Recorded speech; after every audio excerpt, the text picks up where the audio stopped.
Is it a good idea for us to discount grace? Come on, grace don't go on sale. The things of God doesn't go on sale.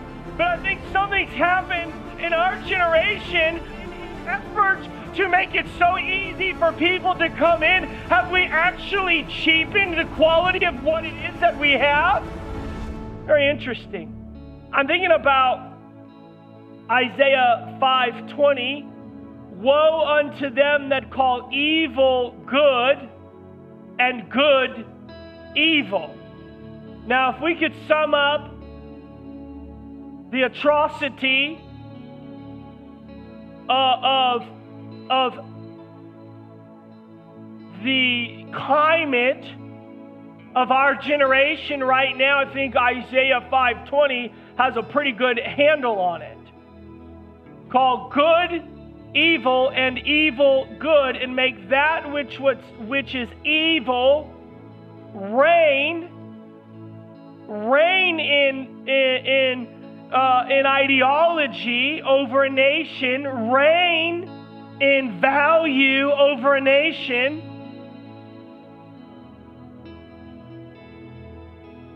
It's time for us to be more aware, vigilant of the hour. It's time for us to be the spokespeople of God that actually bring truth where there's lie, that actually, not in a combative way, but in a way that we cannot sit back.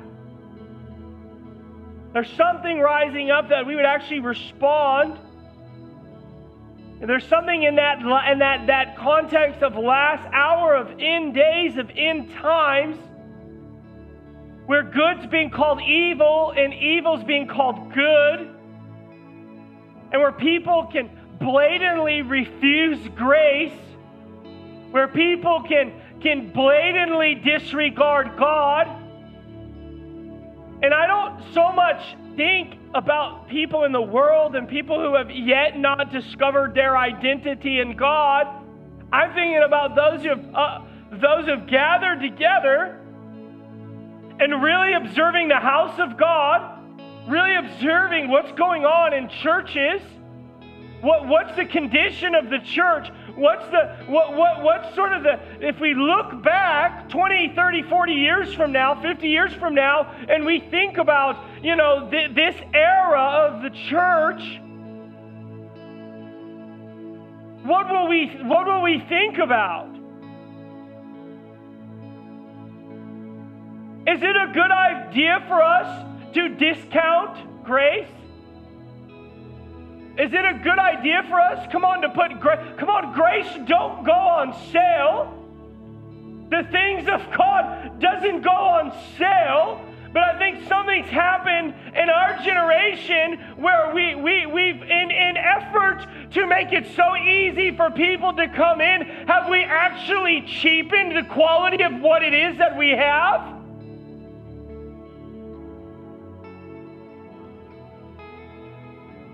Like, have we actually done that? Because when I think about that, it's so easy. Come on, Jesus doesn't care about anything in the way you live. Just say His name and everything will be fine.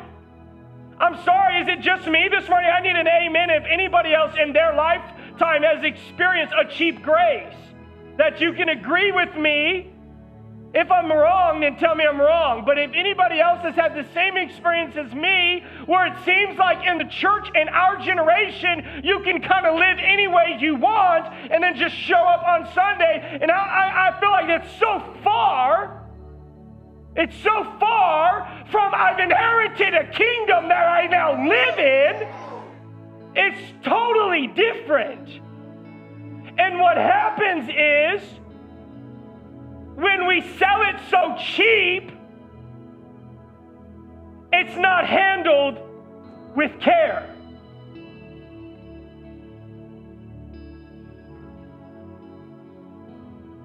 It's not handled with care. Those things that you spend a lot of money on, you handle with care. You deal with it differently. Just ask your wife and look at a nice purse.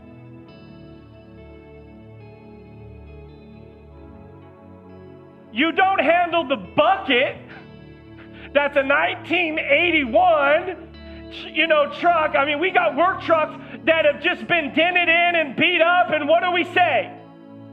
It's a work truck. But you get around to F-350, hey now, watch your hands.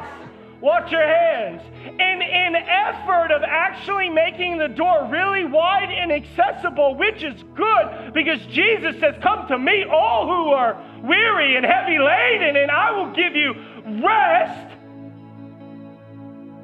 Costs you nothing to receive, costs you everything to keep.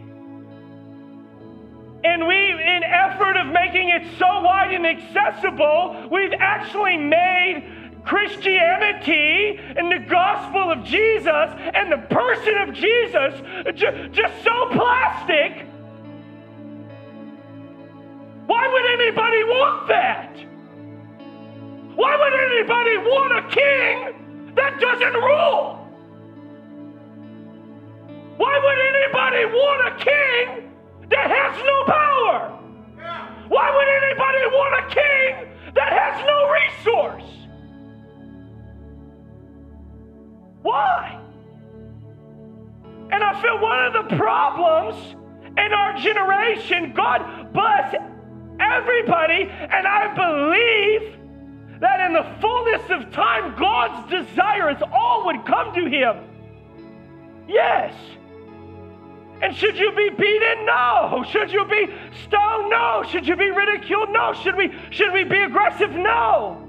What I'm saying is the tone of the church should be like this. Jesus costs you everything, but wait.